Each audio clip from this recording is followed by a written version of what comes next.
Avui sóc al barri de Sants de Barcelona perquè vaig a veure l'exposició Altres escenaris possibles a la Lleialtat Santsenca. M'hi acompanyes? Nando Cruz, què vol dir que hi ha altres escenaris possibles?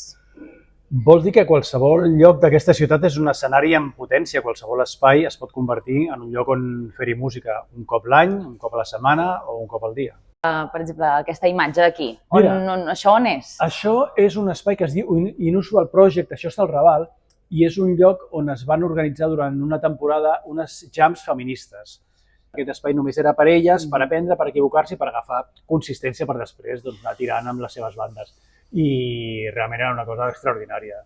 Aquest mapa mostra tots els espais que Nando Cruz i el fotògraf Martí Fradera van visitar entre el 2016 i el 2020. De cada visita en va sortir una crònica per al periòdico i les fotografies d'aquesta exposició itinerant que ara es pot veure a la Lleialtat Santsenca de manera gratuïta fins al 27 de juliol. No la deixeu escapar.